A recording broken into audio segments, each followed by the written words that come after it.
Hey everyone, and welcome back. Ready for another deep dive? Absolutely. Today, things might get a little interesting. How so? Well, the topic is brainwashing yourself for success. Oh, I see. Yeah, we've got these excerpts from a podcast script, and honestly, it's a lot to unpack. It does sound a bit provocative. It really is. I mean, the whole idea of brainwashing, even for self-improvement. Right. Even with good intentions, the term itself tends to, well, raise a few eyebrows. Definitely. Yeah. So how about we just jump right into it? Sounds good to me. Okay, so from what I'm gathering, this script, it's not about some kind of, creepy mind control thing. Not quite. It's actually more about, well, have you ever heard of neuroplasticity? Vaguely. It's Oh, like yeah. our brain's changing, right?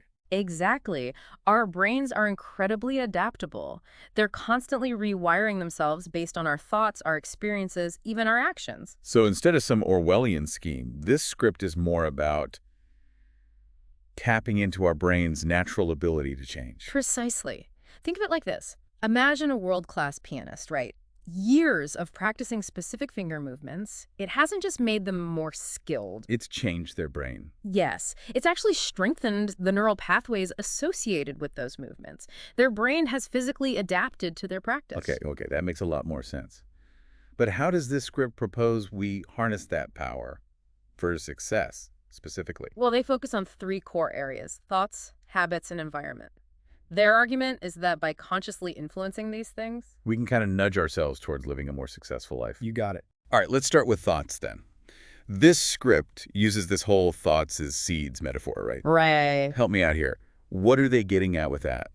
Essentially, they're saying our minds are like gardens, Yeah. and the thoughts we have, those are the seeds we're planting. So if you're constantly, I don't know, thinking negatively, It's like planting weeds. They choke out the potential for, any positive growth.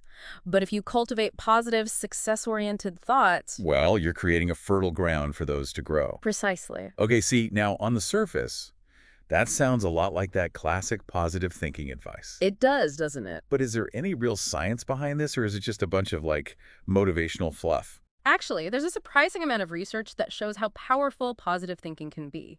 For example, there are studies that show optimists tend to recover faster from things like heart surgery. Really? Yeah, and they even experience less chronic pain.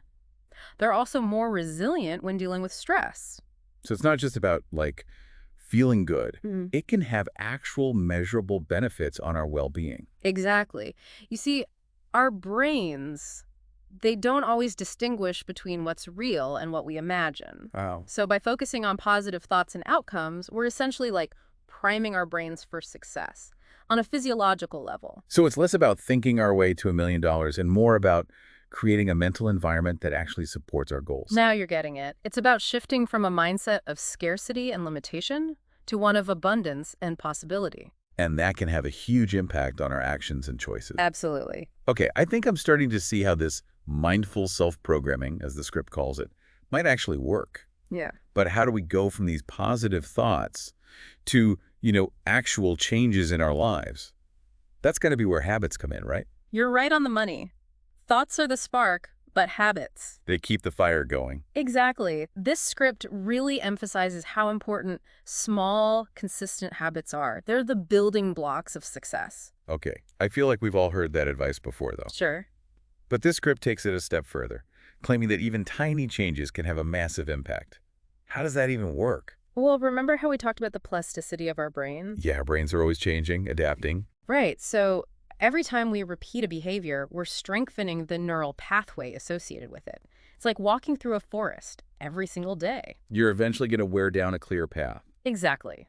So the more we do something, the more ingrained it becomes. And that goes for positive habits, too. So even small habits, little things we can do in a few minutes, they can actually make a difference. Absolutely. The script even talks about this 2-minute rule. It suggests that you commit to a new habit for just 2 minutes every day. 2 minutes. That almost seems too easy. Is there really any value in that, or is it just a way to trick ourselves into thinking we're making progress? It might sound simplistic, but there's actually some pretty clever brain science behind it. One of the biggest challenges with forming new habits is overcoming that initial resistance. It's that voice in our head saying, this is too hard, or, ugh, I don't have time for this. Oh, tell me you don't know that voice. We all do. But the 2-minute rule, it helps us sidestep that resistance. Because the initial action is so small, so easy, it's almost like you can't say no. And often, once we've taken those first few steps, It's easier to keep going. precisely, like getting a running start. It's about building momentum, even if it's just a little bit at first. Exactly. Plus, when you show up consistently, even for 2 minutes, it reinforces your belief in your ability to get things done. And that belief, that's powerful. So we're working on our thoughts, building those good habits.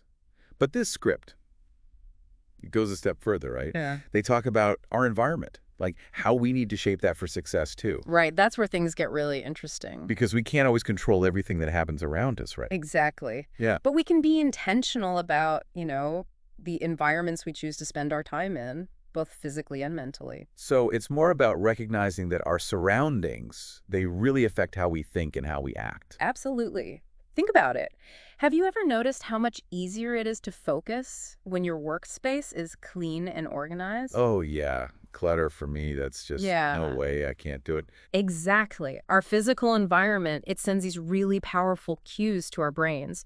And the same goes for the people we surround ourselves with. Think about it. Are the people in your life, are they like encouraging you, lifting you up? Or are they bringing you down with negativity? Right? There's that saying, like, you're the average of the 5 people you spend the most time with. Exactly. And it goes beyond, just the people we see face to face. It's about the things we're reading online, watching on TV, even the books we pick up. So it's like we're creating our own little, I don't know, ecosystems almost. And it's up to us to make sure they're thriving. That's a great way to put it. Just like a gardener, right? They're going to remove the weeds, add some fertilizer to help their plants grow. We can do the same thing with our environments. We can shape them in a way that helps us grow and succeed. Okay, so I get that. But this script, they really emphasize surrounding yourself with success. But what does that even look like practically? It just seems like it could easily slip into that, like, toxic positivity thing if you're not careful. I see your point. It's a valid concern, and it's definitely not about, surrounding yourself with these fake perfect images. It's more about being mindful about who and what influences your mindset. So instead of trying to create a picture-perfect Instagram feed, it's about finding those genuine sources of inspiration and support. Exactly. Like, let's say you're trying to start your own business, right? Surrounding yourself with other entrepreneurs, joining communities online, even just listening to podcasts. Like this one. There you go. See, it's about finding those things that give you that sense of community, motivation, and valuable insights. Makes sense. And it's not just about seeking out the positive either, right? It's also about setting boundaries with the negativity. Absolutely. That might mean, limiting how much news you watch, being mindful of what you're scrolling through on social media. Or even just, like, taking a break from people who drain your energy. Exactly. Creating that space for positive growth. Okay, so we've covered a lot. We've talked about the power of our thoughts, the importance of those little habits, and shaping our environments. But this script, it also highlights something else that's super important: patience. They even say it's straight out, change takes time. And honestly, in our world of instant gratification, that can be hard to hear. It's true. Our brains, they're wired for immediate rewards. Think about it from, a survival perspective. Our ancestors who got that quick dopamine rush from finding food, they were more likely to, survive. That wiring, it's still with us, even though things are a bit different now. So how do we balance that? Like, our brains wanting instant gratification with our desire for these big long-term goals?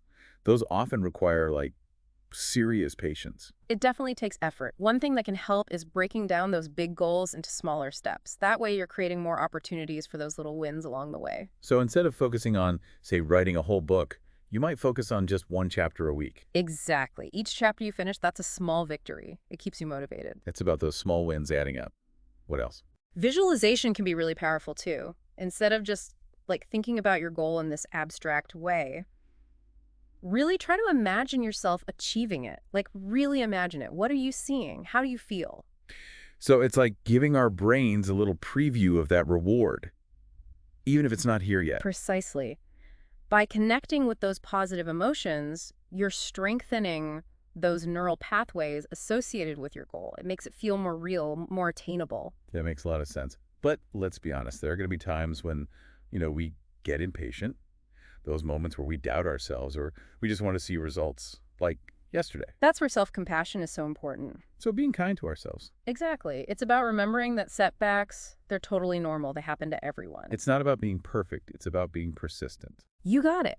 So when you hit those bumps in the road, which you will, don't beat yourself up. Treat yourself with the same kindness and understanding you'd offer a friend going through the same thing. This whole conversation, it's really got me thinking about brainwashing for success in a whole new light.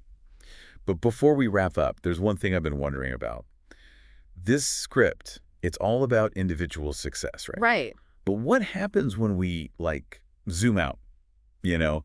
Like, what if we think about these ideas, but on a much bigger scale, like society? Well, that's interesting. Could we brainwash ourselves collectively? For good, obviously. That's a really fascinating question. And to be honest, it's a bit of a tricky one. How so? Well, a lot of the things we've talked about today, positive thinking, habits, creating the right environment, those things, they already happen in groups. Think about like social movements. Right, they rely on people believing in the same things, working together. Exactly. They create these environments that support that change they want to see. So, in a way, are we already kind of brainwashing ourselves as a society? In a sense, yeah. We're always influencing each other, whether we realize it or not. Our families, our communities, they all shape our mindsets. But the thing is, when we start talking about intentionally influencing entire groups of people, And it gets a little messy. the ethics definitely get a lot more complicated. Because then it becomes about, like, who gets to decide what those positive changes are? Exactly. And where's the line between, persuasion and manipulation? Those are some big questions. Definitely a lot to think about. There is. Well, on that note, I think it's time to wrap up today's deep dive, but we want to leave you with something to ponder. So here's a final thought. What if you could change the world for the better?